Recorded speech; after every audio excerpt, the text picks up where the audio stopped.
Hi, Santosh. How are you? You're on mute, Santosh. You're on mute. I think I can unmute. Yes. Hi, how are you? Good, how are you? Saw you somewhere before. I'm I'm not sorry? sure if I saw you on like the television or May something. I remember seeing your face looks familiar. Oh, okay, yeah, maybe on television. I don't think I met you in person, or Okay. maybe in one of the some organizations or some gathering Yeah. or something. If possible. Actually, I didn't have proper sleep for the past 3 days. No, no, I'll try to keep it short. I'll try to keep Uh, it very short. yeah. But is it okay? Like, no, okay. I don't look tired, right? No, you don't look tired. Okay. Yeah. So how's it going? Really busy, right? Oh yeah, it's been crazy. Like I might have responded to at least 3,000 emails, 3 to 4 thousand emails in the last 3 days. Wow, Yeah, that's not even hundreds. It's going like thousands. thousands, huh?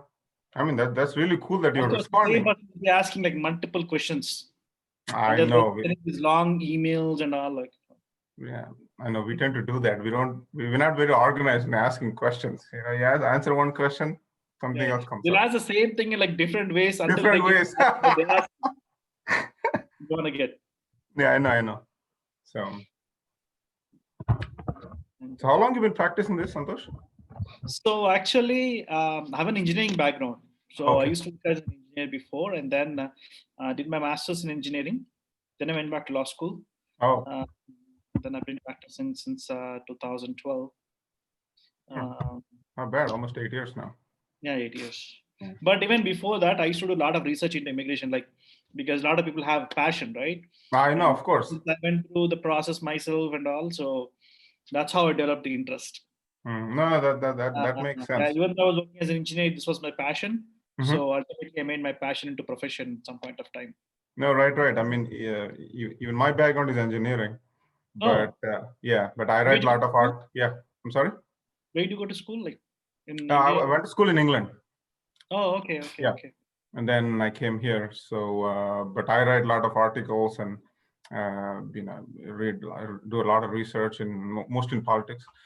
So that's how I got interested, and that's how I am a campaign manager for my So mayor. is this like your passion, or are you into like this professional completely? Like I know This you're a thing. pilot, and then you're like I heard a lot of things about you, but I didn't know what exactly. No, I do programming also. Mhm. But I tend to combine programming with politics and programming with aviation.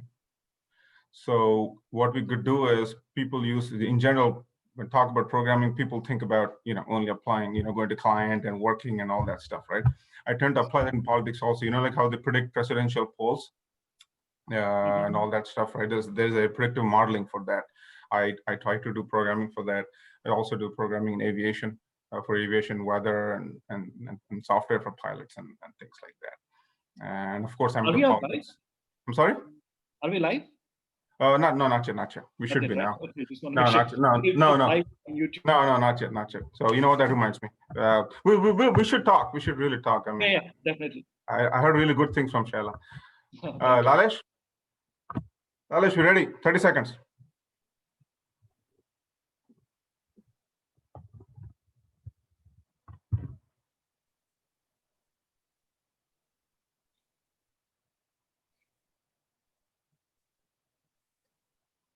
Lalesh, ready? Hmm? Okay. Countdown. Huh? Right. Bye. Okay. I think he needs a couple of minutes. So Sure. yeah. So yeah. So right now I'm a campaign manager for my mayor of my city and the council You candidates. Yeah. Democrat or Republican? I don't know if I should ask you this question, but What's that? are you a Republican or Democrat? No, that's okay. I mean, I'm supporting Republican candidate. I'm slightly Republican, Okay. but otherwise, I consult for anybody who needs to win, who wants to win. So I design strategies. I write their press releases. So yeah, That's good. make yeah, Good to know. making the candidate win is my goal. So I don't mind Yeah. the Democrats. So Good. Did you ever try that in India also, or just? Yeah, I helped a couple of, well, not a couple. I helped one MLA and another almost he got the ticket, but he couldn't in the last minute. But yeah, I can say I helped two MLAs with strategies. So one of them, he's MLC right now. So yeah. Yeah, I love politics in general. I absolutely love it. So where are you from originally? I'm originally from Hyderabad. Oh, which part? Like, were you grown up? Did you grow up in Yeah, Hyderabad at all? Hyderabad, yeah. Secunderabad. Secunderabad.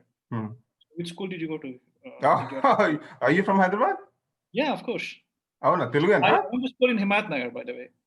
తెలుగేనా? Yeah, of course. Telugu. Himat Nagar Oxford Grammar School navi. నాది sacred heart Tarnaka. Oh, Sacred Heart Tarnaka. Okay. అంటే మాది ఆనందబాగ్ అంటే Malkajgiri but Malkajgiri. Okay. మాది Medak. Okay. Idea ఉందా? అంటే I don't know personally, but since I'm into politics లో డీప్గా ఉంటాయి కాబట్టి అసెంబ్లీ కాన్స్టిట్యుయెన్సీలు, పార్లమెంటరీ కాన్స్టిట్యుయెన్సీ ఈ లాంగ్వేజ్ చెప్తే నాకు పట్టణం అర్థమైపోతుంది. ఓకే. ఆందోళ్ కాన్స్టిట్యుయెన్సీ. అదే Andole constituency, correct, yes. So Andol Jaipur పక్కన పల్లెటూరు, but for some reason they call Andol constituency. అవునా? Okay. Maybe it has some historical significance.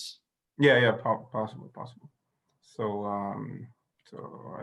I love politics. అందులోనే I spend a lot of time. ఇప్పుడు November వస్తుంది కదా, first week. మీరు ఎట్లా busy ఉన్నారో నేను ఆ రేంజ్ లో నా దాంట్లో నేను బిజీగా ఉన్నా విపరీతంగా. ఇప్పుడు అందరి ఇది జనరల్ ఎలక్షన్స్ లో ఈ ప్రెసిడెన్షియల్ ఇయర్ కదా, lot of people are on the ballot. Mayor is in the ballot, city council candidates are on the ballot. In my state, governor is not in the ballot. Maybe in your state they are. In Virginia, I don't know. But everybody, congressmen are on the ballot, senators are on the ballot. So there's a lot of people. So if the good name spreads, senators kuda Rick Mehta, I don't know if you know Rick Mehta, is running for Senate, US Senate. Yeah, he asked for help. Hello, Lalesh. Ready now? 10 okay, 30 30 chalo 30 seconds sana.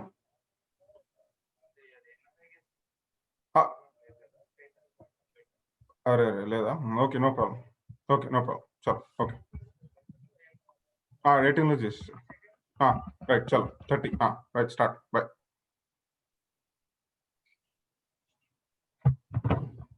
Okay, 20-25 seconds will start, okay? Sure. It's a nice meeting. I heard great things. I'll talk to you at leisure when you have some time. Sure, definitely. Maybe we can meet sometime. Yeah, definitely. కొంచెం మీకు ఊపిరి పిలిచిన time దొరికినప్పుడు ఇదంతా అయిపోయిన తర్వాత. 20.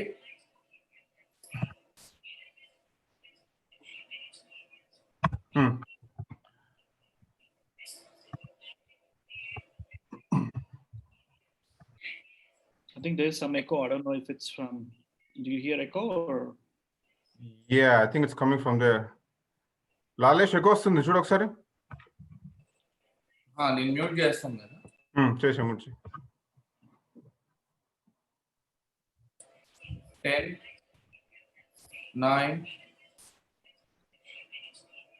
8, 7, 6, 5, 4, 3, 2, 1. Hello and welcome to another guest. Our guest tonight is Santosh Somireddy. Santosh Somireddy is the founder of Somireddy Law Group. They have offices in Virginia, Maryland, and Hyderabad. Somireddy Law Firm is a full-service law firm with expertise in immigration law. Is that right, Santosh? So our main practice includes immigration, litigation, corporate. Right. So we assist both corporations as well as individual clients navigating through the immigration process, starting their business, and handling all employment-related matters.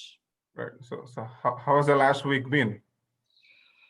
It's been crazy. As I said, right, I looked so tired today, especially for the past 4 days. It's been really, really crazy. Thousands of emails, a lot of calls. Yeah, it's been crazy. Right. But in a good way, though. Yeah. Good crazy. Yeah. So before we get into details, we'll focus on immigration in today's session. So Santosh, briefly walk us through what are the different kinds of immigration for people who want to immigrate to US? What are the different paths of immigration? Sure. So there are different ways to immigrate to US. Okay, one is based on family-based. Second one is employment-based. Within employment-based, there are different categories, like religious workers also fall under employment-based. And then there is something called investor-based, like EB5 category. And then there is lottery system. Of course, for citizens of India, we're not eligible for the lottery system. So other than that, primarily it's either family-based, employment-based, or investor-based immigrant categories that are available for anyone who wants to immigrate to US. Okay. Right. So for any immigrant visa petition, like in order to get a green card, the first thing that's required is an immigrant visa petition. So if it's family-based, it's I-130, employment-based, it's I-140, like religious I-360, and then investor-based 526. So for all the categories, only the immigrant visa petition changes. Everything else will remain the same. So for example, if they are in the US, they can apply for adjustment of status, or if they're outside the US, they'll go for consular notification. Right. So with all the craze going around, so let's focus on employment-based immigration, because that's a hot topic right now, which is the primary reason why I wanted a popular and experienced attorney like you on my show. All right, let's focus on employment-based. Sure. So what are the different types of employment-based paths for immigration? So there is EB1 category, like extraordinary ability, or for researchers and those kind of people. Then we have something called EB2 for people with advanced degree or bachelor's plus 5 years of experience. Then we have EB3 category for someone who has a professional degree, like bachelor's degree, or like skilled worker category also falls under EB3 category. Okay, these are three basic categories under the employment-based system. Of course, there are religious and all, but I think today's topic is more regarding the EB1, EB2, and EB3. Yeah, more about EB2 and EB3. Yeah, you got it. You're hijacking it. You got it. Yeah, specifically EB2 and EB3. That's correct. Yeah, that's the goal. So now, like you said, the difference between EB2 and EB3 is EB3 is plus 5 years. I'm sorry, could you repeat that? No. So in order for position to qualify for EB2, right, the position should require a minimum of a bachelor's degree plus 5 years of experience, or a master's degree. All right. For EB3, it's just bachelor's or 2 to 4 years of experience. So it's a lower level position for EB3 when compared to EB2. Right. So EB2 is like you need a millionaire, whereas EB3 is like you need someone with 100,000. Yeah. So just a caveat, any of the suggestion here is not a legal advice, just general questions. If you need case-specific information, please call the office. So is it possible to move, or the right word is port, right, from one category to another, in this case 2 to 3 and vice versa? Yes. So as I mentioned right just now, EB2, for you not to qualify for EB2, you should be a millionaire. Whereas if you not to qualify for EB3, you should be someone who has at least 100,000, right? So anyone who qualifies for EB2 would automatically qualify for EB3, because a millionaire would at least have 100,000. Correct. Right? Vice versa is not true. Okay.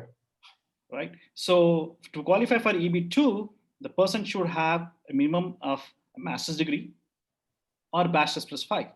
Right. To qualify for EB3, all they need is just bachelor's. Right. So anyone who meets the requirements for EB2 would also meet the requirements for EB3. Okay. All right. Okay. Yeah, good. Yeah.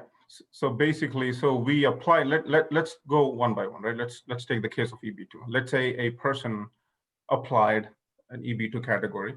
Let's say since the worker, the temporary worker program is the most popular one, that's the most affected one recently. So let's talk about someone with an H1B or L1, right? And they applied for EB2, applied for immigration in EB2 category. And for whatever reason, they want to downgrade to EB3. Okay, so one thing is we established they are qualified to do that, right? Because since they're qualified in EB2, they automatically qualified to downgrade to EB3, correct? So how does this process work? When can they do this? Are there any limitations on when they can do this, or can they do this during any time of their immigration process? So good thing is that they have the option of doing this at any point of time, as long as the initial I-140 was filed when the perm was valid. Okay. So for example, in all these cases, they already have an I-140 approved. So the I-140 was filed when the perm was valid, right? As long as they actually had I-140 for that perm application, then they can downgrade it at any point of time. So all they need to do is they will use the same perm, the EB2 perm, which says the position requires bachelor's plus 5 or master's plus 0. When they file the I-140, they will say that, hey, we want to put him under the category of just a professional, which requires a minimum of a bachelor's degree, right? So you would refile the I-140, but you'll be able to use the old perm certified copy. Right. Okay. One thing I want to make it clear, a lot of people have been asking me some questions, so I just want to make sure. No, go ahead. I have my own questions. If you have any questions from your experience, please. Yeah, please. Yeah. So one is regarding premium processing. Okay. So typically, in order to file for premium processing, you need an actual original certified copy of the perm application. Okay. Okay. So now because the prior dates have been from 2011, 2010, and all that stuff, right? So we don't know, like the employer either might have used that perm certified copy, the original copy, to file for an I-140 at that time. Okay. Or they may not have kept it all this time, right, for 10 years. Because all anybody would keep is just an electronic copy. Oh, right? that sucks. Yeah. Yeah. So I know, like, there is a way, like, wherein if you have filed it with the same service center before, then you could probably do request for it. But I would not take any chances. Okay. In this situation, just file it under regular processing. I-140 porting, like from EB2 to EB3, and then along with that, file adjustment of status application. Right. There is another caveat here. So we have seen that there are certain issues with the lockbox system because most of these workers at USCIS are contractors. They're not trained enough. So they might, they typically what they do is they look for the I-140 approval notice with the EB3, the employment-based category, and the priority date and the country of birth, right? To see if they should accept the petition. Here, we are doing something different. Okay. We have the approval notice, but it's under the different category. Right. Right. So if the person does not actually look at the new I-140 application, right, there is a chance that he might reject the application.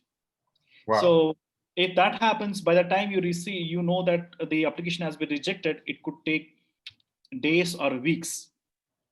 Okay. You would have lost the window of opportunity. Yes, then you would have lost the window. So just there is some risk involved, but it's worth taking the risk because you don't have other option. Right. What is there to lose? Maximum you lose the legal fees and shipping costs. That's all. Yeah. Right? Yeah. So I highly recommend anyone who would qualify under the EB3 category, just downgrade it right now and then file their adjustment of status applications.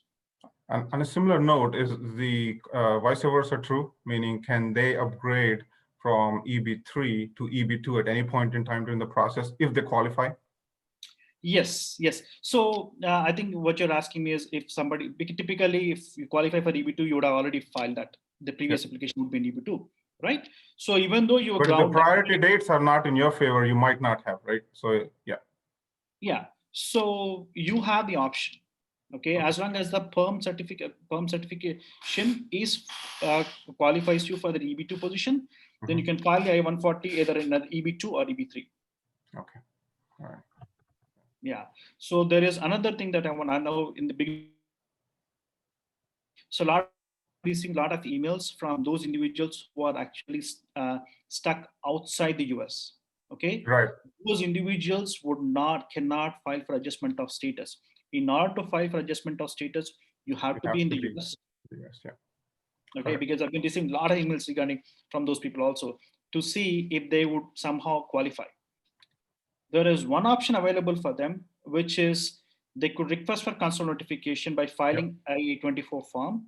Yep. But by the time the consular notification happens, it'll be like Yep. months, 5 or 6 months, and the prior dates could go back, retrogress. Yeah. That's right. It's about 8 to 9 months sometimes, right? That's how long it takes. Yeah. So in that case, what is the date the USCIS would consider? Would the USCIS consider the date when you applied, or the date when they make a decision to see if that date falls in the window for converting from adjustment of status to consular processing? Yeah. So here I want to explain another concept which will make things very easy. Okay. So there are two agencies that are involved here. One Right. is Department of State. Another one is USCIS. Department of State is the agency that issues the visa bulletin, that dictates the number of visas available, and that and it's a visa like they handle the visa consulates and everything. USCIS has jurisdiction only within the US. Correct. Okay, so once Department of State releases the bulletin, visa bulletin, then USCIS, like, they will have both dates of filing as well as final action dates. Yeah. It's just a recommendation to USCIS. Yeah, that was my next question. The difference between those two. It's just a recommendation to USCIS. Then USCIS would release another notification stating whether they would allow adjustment of status applications based on dates of filing or final action dates. So a few days back, this is what happened. Like, usually, typically, they have been, like, in the past 2 years at least, they have been always going with the final action dates. Correct. So if you do not mention anything, also you have to choose the final action date. Right. Luckily, in this visa bulletin, they have agreed to go with the dates of filing. That's good. Okay. I don't know if this is going to happen again, but everybody should take advantage of this golden opportunity. Right. Yeah. On that note, I saw the website, the USCIS website, and they were predicting rapid forward movement for the next maybe 2 months. Is that? I don't think that would happen. I know, like, there are a lot of rumors, but I cannot guarantee. Like, as I said, nobody can. Yeah, nothing is guaranteed. It's just your guess. Here the thing is, there's so many applicants, so there's so many applicants. Right. Okay, I don't think they have enough number of visas to issue green cards for so many applicants. So only when they have sufficient number of visas available, then they will move the dates forward. But I heard about 250,000 visa numbers spilled over from family immigration to employment based. But there are other challenges too, right? One is the country limit. Right. Biggest challenge for us is the per country limit. 7%. We are stuck. Yep. Okay. No matter how many number of visas have been spilled over, we are stuck there. Right. Okay. Right. Also, there are a lot of people downgrading from putting from EB2 to EB3 now. Right. Okay. Right. Okay. So I don't know. It might, but my gut feeling is it would not progress further. So, but again, there is a reason why I'm explaining you all this, because a lot of individuals have been approaching us and saying that, hey, Santosh, my priority date under EB2 category, like June 2011. Okay. Oh. So now they have the option, like, if the date had moved by like 1 more month for EB2, they would be eligible under EB2. Yep. Okay. Or they can file for adjustment of status right now under EB3 category.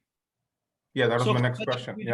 Yeah. For such individuals, I've been advising, if you want to wait for some time, just wait for the November visa bulletin to be released. And by then, if you see that the dates have not moved forward, then you just file it under EB3 category. Okay?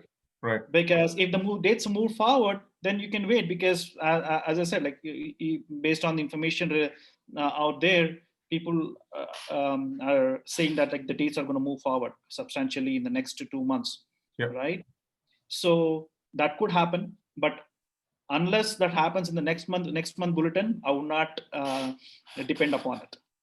So on that note, right, Santosh, let's say there is a case where the priority date is same, right? Just a hypothetical case, but the priority date is same for EB2 and EB3 applicant, okay?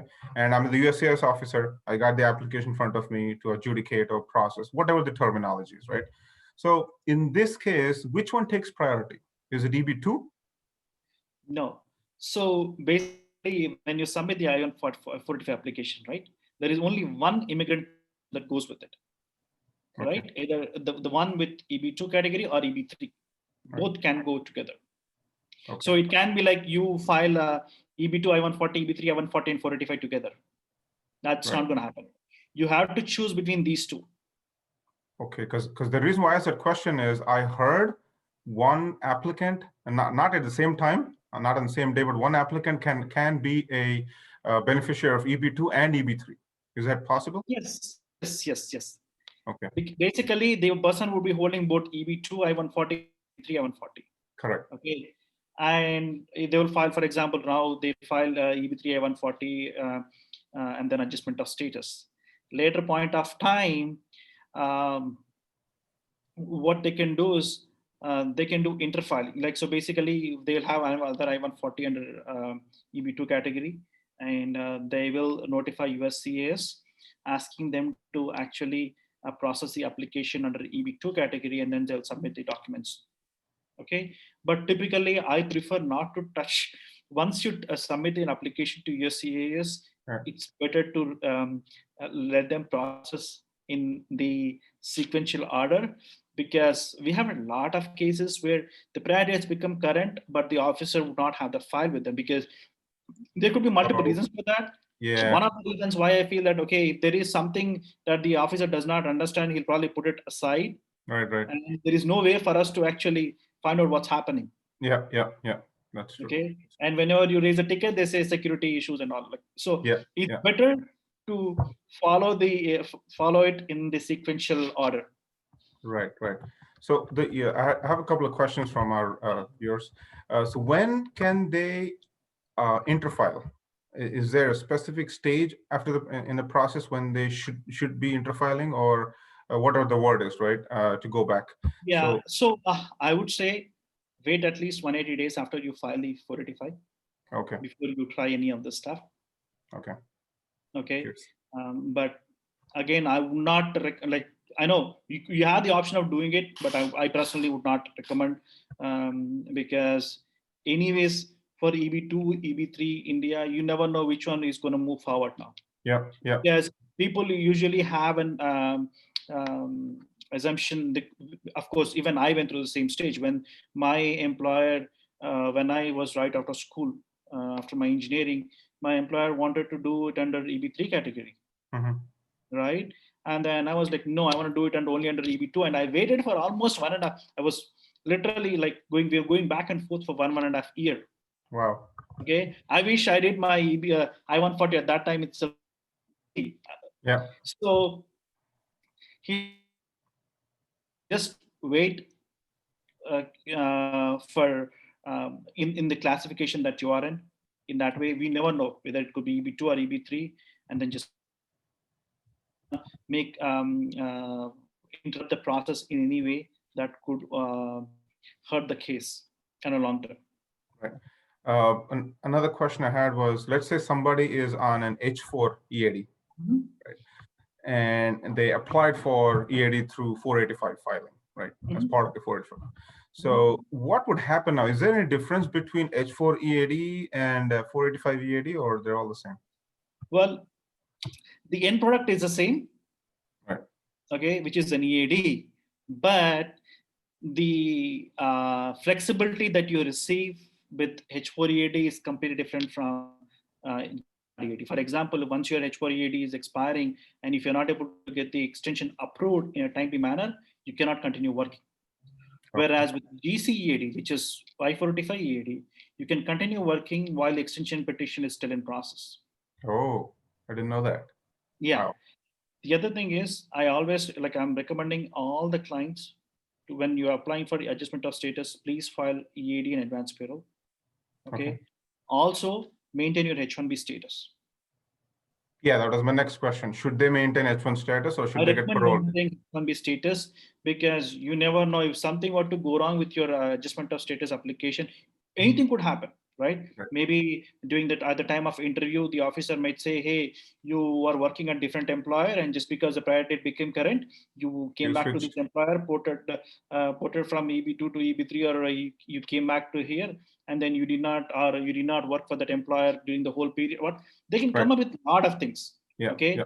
And during the interview, if you are not able to really answer, like present yourself, okay, to show that you actually had the intent to work for that employer in that position, right? There is a good chance that the officer might deny the petition. So if that happens, then you lose the whole status and everything, right? So it's always better to have a H1B as a backup. If something were to go wrong with the H1B, you always have the backup of using your green card application, EAD, advanced payroll, and all. Right. Okay. So is interview, I'm sorry, I was say something. One other thing I want to tell before we go to the next step. Yeah. A lot of people have been saying, hey, Santosh, can I just travel soon after we apply for adjustment of status? Okay. Right. Although there are certain exceptions for H1 holders, those on H visas and L visas, I highly recommend that you wait until you get your advance pay. It's abandoned, right? It's considered abandoned. Yeah. Right? If not, it's considered abandoned. Of course, H1B holders, H4s, L1s, L2s, as long as they're maintaining their status and they enter using that one, they have an exception. Okay. There are exceptions. I'm not saying that there's no exception, but I prefer not to use it. Right. Okay. Because for everyone, like immigration is their life pretty much. So at least a lot of people. Yeah. Right. And it's not worth taking chances. I always prefer to have a backup. Yeah. If something were to go wrong with one petition, you should have another backup. And here we have a golden opportunity. So take advantage of green card application as well as stay on H1B until you get your green card. That's good. That says a lot about your thinking and how you consider your applications. That's pretty good. You always try to be safe, try to protect your client. That's very nice. So you mentioned interview, right? So is interview mandatory for adjustment of status, or can it be waived? Good question. So until this pandemic situation, they were keeping it as mandatory. Like, of course, it was mandatory, but since the pandemic hit, they have been approving the petitions without interviews. But again, you never know. Definitely go back, and there is a high chance all those individuals who are applying for adjustment of status now by switching employer, going back to the old employer and all. I see a lot of these questions. What they need to understand is, if there is a visa interview, green card interview, at that point of time, you should be able to convince the officer that you actually had the intent to work for that employer at the time of filing the perm, at the time of filing the I-140, at the time of filing the 485. So if you were employed in between with some other employer, and then you just you were not employed at the time of filing the 485, or you just joined in order to file 485, that could be a problem. All right. There is another catch here. When you submit the I-485J application, you have to, there is a section where it asks, is the person currently employed with you? Okay. So a lot of people are asking, hey, can I join my employer soon after I get my EAD? Okay, I've been telling you, join that employer and then file for I-485. They say like, no, I want to join because I have issues with H1 and all. Thing is, you are clearly giving an opportunity to the officer, to the visa interview officer, to suspect your intention. Who reviews it, right? The moment they see that you are not employed with that employer at the time of filing the 485, okay, that's a red flag. Yeah. Okay? So again, everybody's situation is different. I cannot it's not like everybody's situation is ideal, right? If at all possible, go work for that, get employed with that employer and then file for 485. In that way, at least when the officer is looking at that, you're not providing incriminating information. Yeah, that's true. Right? That's true. At least they will not doubt that, okay, you were employed somewhere or whatever. But if they clearly see that on the 485G application stating that you were not employed at the time of filing, then they may ask questions. So what you're saying is, again, just to boil it down. So it's a perm, then 140 and 485. So if I were to categorize as a key phases in the entire process, these are the 3 steps during which you should be consistent. Is that a fair statement? Yes, but I'm going to tell you something else too. Typically, a person like green card is for future employment. Correct. You're required to work in that position once you get your green card. Correct. Right? Yep. So by Ideally. the time you get your green card, it'll be like 10, 15, 20 years. Right. Okay. And like there are a lot of situations where a person would there are a lot of individuals who did not even work for their green card employer. They have their green cards. And so what happens is when you go for citizenship application, citizenship interview and all, if the officer sees that, okay, they look at the employment history, right? Especially if there is anyone like that, please do not go for citizenship interview at least until 10 years past getting your green card. In that way, you don't have to disclose because you're required to disclose only 5 years of information on the form. So at least make sure, I know 6 or 7 or maybe 10 years, I would wait before you apply for citizenship. The thing is, since all the GCs for a future position, okay, both the employee and the employer should have the intent. The employer should have the intent to hire the employee in that perm position. Okay, so they should show this intent at the time of filing the perm, 140 and 485. Okay. Once you passed 180 days after filing of 485, then you're fine. You can just file for AC21 by filing I-485J and move on to a different employer. That is fine, because since you are employed all these stages, it clearly indicates that you actually had the intent to work for that employer in that position. Oh, you don't have to go. You don't have to work for that employer all the way until green card or citizenship. At least you should be employed with them 180 days past the filing of the 485 application.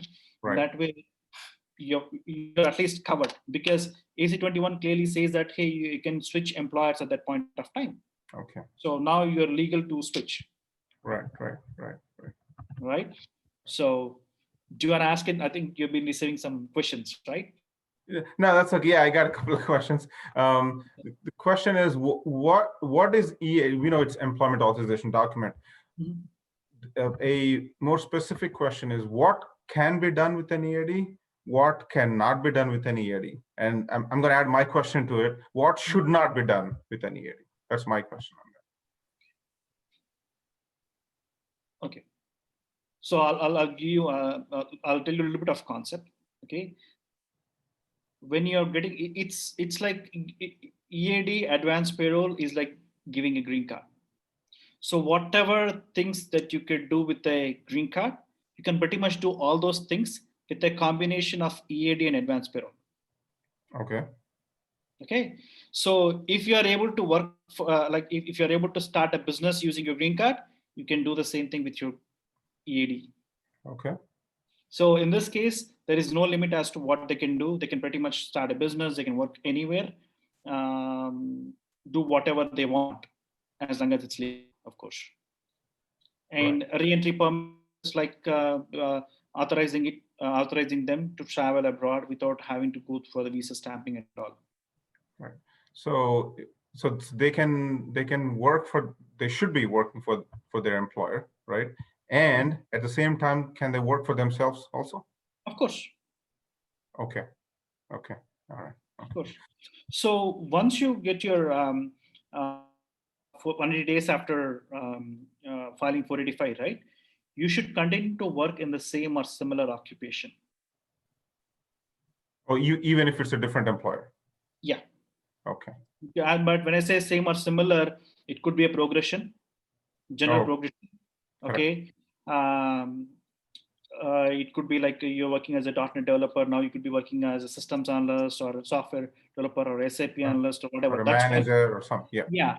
As long as it's within that same field, you should be fine. You could somehow interconnect things. Right. Cool. I have a question. Let's say a person got paroled at the time of entry, as opposed to visa stamps. So once they get paroled, now what does that mean? Does that mean they're like birds without wings? They're just skeleton or no life? They're in ICU. What does that mean? I always Okay. had this question myself. Yeah, I understand. Okay. So advance parole does not actually give you status. Right. Okay. Yep. It just authorizes you to stay in the country. Okay. So it's not like when you enter back into the US on advance parole, you don't receive an I-94, you don't receive a status. Okay. Okay. They're just authorizing you to enter into the country. So for example, assume that you enter back into the country on advance parole, and now you want to work for some other employer on a H-1B, right? So if you do the transfer, you will not get the I-94 because you don't have a status. Okay. You're authorized to stay, but you don't have a status. There is a difference between these two. Correct. Okay. Okay. You're authorized to stay based on the filing of 485 and advance payroll, like 485 application and all, but you not have a status. So you will get 797 without that lower portion. I-94, yes. Yeah, without that. So that means you can stay in the country, but if you leave the country, can you be paroled into the country again, or you must get a visa? You can be paroled into the country. That's not an issue. But if you want to get back to H1 status and all, right, it will be tough. Okay, I see. Yeah. So if there's something were to go wrong with your visa stamping and all, you can always come back and advance parole. So that's what I'm trying to tell you. Like you have two birds in hand now. So if something were to happen to one, then you can at least use the other one. Okay. Okay. And the other question I had was when, let's say, a person's date is current, right? A prior date is current, and that person is applying for adjustment of status 485. When should they apply for medicals? Should they, the 693 form, should they submit it at the time of filing 485, or should they wait until they get an RFE? Good. So this is my question. Yeah. First thing, the medicals are valid for only 2 years. Correct. From the date you obtain it, it's only valid for 2 years. Second thing, once you get the medicals, you are required to submit it to USCIS within 60 days. If you do not submit to USCIS within 60 days, it's not valid. 60 days from the time you take the exam, medical exam? Yes, 60 days from the time you take the exam. Okay. One, you could submit the medicals at the time of filing the petition, or you'll have to wait until you receive an RFE. But there are two things. Assume that by the time when you receive the RFE, you're traveling abroad. You cannot get those medicals abroad. For example, if you're traveling to India, you cannot get the medicals that will be accepted by USCIS in India. Got it. You can get the medicals for adjustment of the custom notification for the one that Department of State accepts, but you cannot get the medical examination which is accepted by USCIS. So they're two different things. Right. Okay. With that said, if the petition is not reviewed within 2 years, then you will anyways have to go through the process again. Yeah. So it's a risk, and it's personal opinion. Like that's why I always tell my clients, it's up to you. Okay. If you think that the prior dates are gonna prior election dates would come within 2 years, then go at medicals. If you do not think that it's gonna happen within 2 years, then we should wait. It's completely personal thing. So it's nobody can guess when the dates will become current. Yeah, that's true. I like your point when you said, just to kind of generalize what you said, is at the time of the USCIS issuing RFE, you personally, your personal situation, you might not be in a position to take the USCIS approved medicals. Yes. That could be out of country, or that could be health, that could be any reason, basically. So it's better to apply now or when they're applying, as opposed to waiting for RFE. Is that right? But again, it the medicals may not be that's true. That's always there. 485, if it's past 2 years, then they'll have to go to the medicals again anyways. Correct. So it's 2 years from the date they take the exam, right? Okay. All right. So, okay. Okay. So that's that. So the other question I had was, I think I answered that question already. When is it suggestible to file for the downgrade now, or wait for some time to downgrade from EB2 to EB3? I think I answered that question Here's already. what I would suggest. Okay, have all the paperwork ready. Okay, have the adjustment of status petition ready first thing. Okay, and then wait for the November visa bulletin. Okay, if it becomes current for you on the EB2 side, then yeah, you can submit the same thing in November. If not, just go for a downgrade and then file it immediately. But have the petition ready. No attorney will be able to file it. Like if you give them the application and the end, like nobody will be able to. In a day. Them do. Right now, yes, with the case load, yes, we can prepare the application certain point of within certain number of days. But as days goes on, right, like we may receive more number of cases and we may not be able to submit them in a timely manner. Right, right. Another interesting question is, let's say there's a primary, right? The person, this is case specific, okay? Now, let's say we have a primary dependent, let's say husband, and that person, I'm sorry, primary, and that person applied for his dependent also, in this case, his spouse, right? As part of the 485 application. Obviously, this person has got the I-140 approved. Let's say wife also got I-140 approved on her own, a separate application. Now, let's say her case is not current yet. So this person, husband in this case, is applying for both primary and dependent. Now, can wife in this case apply for 485 separately, be it in EB2 or EB3, meaning dependent and primary in parallel, or no? USCIS does not restrict anyone from applying multiple 485 applications. Oh, there's no restriction that you have to apply only one. So in your case, right, the husband could apply one I-140, like one application as a primary applicant, and then the spouse would be dependent, the wife will be dependent. Another one could be same. The wife will use her I-140, and then she'll be the primary applicant, and the husband would be the dependent.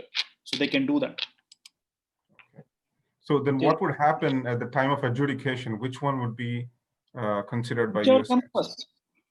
I'm sorry. Whichever comes first. Adjudicated first. I see. I see.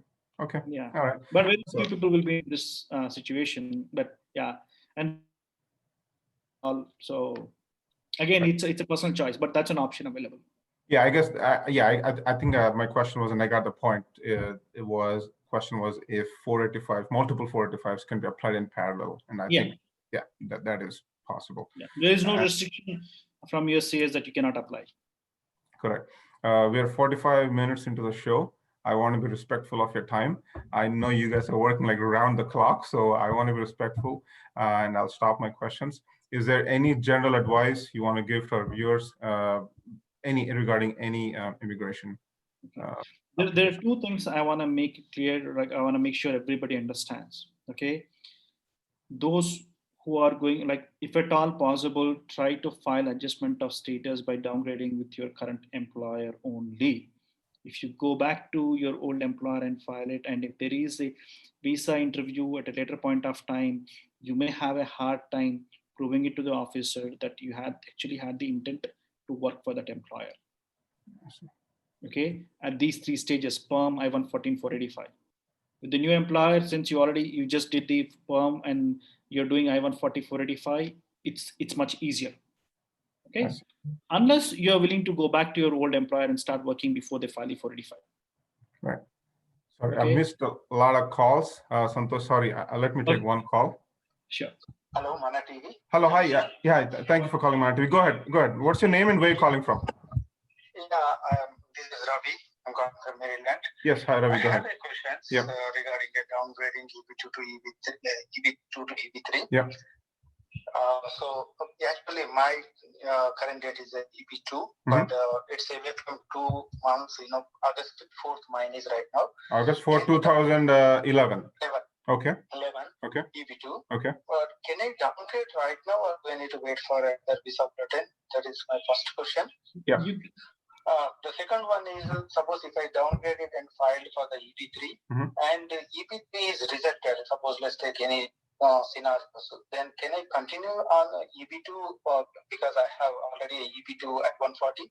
So can I continue with my EB2 for the future visa tests or something?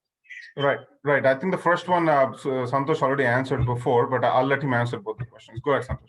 Okay. And the third question is, last question is, go ahead. EB2 to EB3, if I file now, so if the EB2 is become a current, then can I come back and file the EB2? So again, the process will start from 140. Again, I need to pay the amount or same thing will be there? Yes. Yeah, so let Santosh answer one by one. So if you forgot, you have to repeat. Santosh, go ahead. Yeah. So to answer your first question, right? I would prepare the petition for downgrading right now, have the complete petition ready, I-140, EB3, EB2 to EB3, adjustment of status, everything ready, okay? Once the visa bulletin is released, if you see that EB2 has moved, you can just take out the I-140 portion of it, submit the application to USCIS under EB2. Is it clear? Ravi, heard that? Yeah. Okay. That's the last question. Right? Yeah. The second question, you asked if something were to go wrong with your Ravi, hold on one second. Santosh, I think he's answering the question. Hold on one second. Okay. Yeah. So the second question that you asked me is if something were to go wrong with your EB3, what happens to EB2? Okay. If your I-140 is filed properly, now when I say filed properly, it should not be filed as an amendment. They should not file it as an amendment. As long as it's not filed as an amendment, you will be able to keep both EB2 as well as EB3. Something were to go wrong with EB3 or I-140, you can still retain the priority date with EB2. Okay. So I guess this answers your second question. Okay. So third question is, so if I downgrade to EB3 and my date moving EB2, let's take next one now, then go back and file the EB3 again. Santosh is smiling. I think he got the question. So I understand your question because I've been seeing a lot of emails regarding these, right? So there are two things that you can do. If you see that the final action date for EB2 is, see, if the regular filing date is current for EB2, it does not matter because you already filed the adjustment of status. But if you see that the final action date for EB2 has moved drastically, then what you could do is you could submit an application to USCIS asking them to transfer your 485 application from that old I-140, EB3 I-140 to the new one, interfiling. Okay. But as I mentioned in my in the call earlier, right, I prefer not to do this. Okay. And confuse the USCIS officers as much as possible. Okay. And I have a final last question. Sure. Regarding the birth certificate availability, my wife has only initial in the birth certificate in Hyderabad. Okay, they collect from a municipal office. So now, is it required for the surname as a full name? If yes, affidavit means is it a notary? Do I need to make a notary in India and scan it and send it to USA? Or physical copies required to USA? Okay. You don't have to do any of that stuff. Okay. I'll give you a simple solution. Like in my case, right? My name is Santosh Reddy. So Masumi Reddy is my last name. Okay. Yeah. But my birth certificate would say S. Santosh Reddy. Right? But it's the same person. So what you would do is when you are filling out the forms, you will use a legal name as it's specified in your passport. Like in my case, I would say Somi Reddy is my last name. Santosh Reddy is my first name. And there will be another section where it says other names used. So under the other names used, I would write instead of Somi Reddy, I'll just write S. Santosh Reddy. Okay. So in that way, whether the documents have Somi Reddy Santosh Reddy or S. Santosh Reddy, it will be considered as same. Okay. So now you don't have to worry about those affidavits. See, the other thing is be very careful when submitting affidavits. Okay. If there is a technical problem in that, for example, I'll give a small example. someone issued a birth like affidavit for birth certificate, okay, and it was found out that the person was actually 2 years old when the applicant was actually born, right? So and then they say like I witnessed everything. It does not make sense. Okay. Yeah, that's So, correct. so someone like your uncle or your aunt or that not, makes- and then it's not, you don't, unless, see, when you're submitting any documents to USCIS, right? Okay. Yeah. Unless it's an authenticated document. For example, do not submit resume, submit your degree certificates. Okay. Okay, never ever submit your resume, because see, when you submit a document to USCIS, it has to be 100% correct. Okay, on the resume, like I might say that hey, I worked on this litigation case, that I worked on $100 million litigation case. So it will be like subjective, right? Yeah, Do not commit anything that is subject. unless you can prove it, There could unless be you're in a some, position to there prove could it. be some maybe there I mentioned 100 million, and then somewhere on my LinkedIn profile I might have mentioned that the biggest project that I worked on is like 100 million, sorry, 50 million, right? Then that means I'm submitting fraudulent information to USCIS. Yeah, got it. So better to Here, my wife's passport has a last name is my last name, but birth certificate it comes only initial for their that is parents. perfectly fine. That is perfectly fine. There is That's no what I issue asked with the it. question. All you have to do is just use those names in other names used, and you should be fine. Okay. Do not submit any affidavits, nothing, so whatever. Got it. All right. Okay, Thank you. keep it very Thank you. simple. Thank you, In sir. that Thanks way, for you should not give the officer a chance to question any of the documentation. Okay. Okay, got it. Right, Ravi, if you have more questions and if you like to utilize the services, you can always go to Somiredi Law Firm website and you can contact them. Okay, Yeah. sir. Thank Okay. you, sir. Thank you very much. All right. Thank you, Ravi. Thanks for calling. Thank you. Bye-bye. So yeah, I was talking with you and I think I missed quite a few calls. So yeah, I think we probably covered like 4 questions in that one call. So hopefully that was helpful. So yeah, I don't have any more questions, Santosh. Like I said before, yeah, I want to be respectful of your time. I know you guys are working really hard. When did you get up this morning? Like 5 in the morning or something? I started from 4:30 this morning, and Oh, wow. I guess I'll have to continue working until I don't know what time. There are like hundreds of emails. See, the other thing is, I want to make sure like everybody understand this one. Please do not call your attorneys directly on their cell phone or keep calling them. Just send an email, because we want to support as many people as possible. And in the time we spend speaking to one person, we can attend to like 20, we can respond to 20, 30 emails. Okay. So especially in this time, I highly recommend that you email. Like even in our case, I just like I told our office staff, just if somebody calls, just ask them to email. Okay. If a person is not willing to spend time to email us, then it's worth talking to the person anyways. Right. Okay. Yeah. You can spend 5 minutes in typing an email. Yeah. Yeah. So I highly recommend, like even when you're trying to reach me, just send me an email, and definitely I'll be replying to you within hours. Cool. All right. That's a guarantee Santosh giving is on air live. So so again, thank you, Santosh. Thank you very much for coming to our show and spending time with us and answering questions.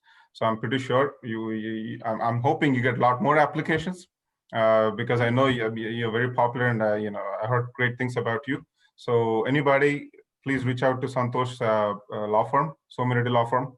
What's the website, Santosh? www.somireddylaw.com.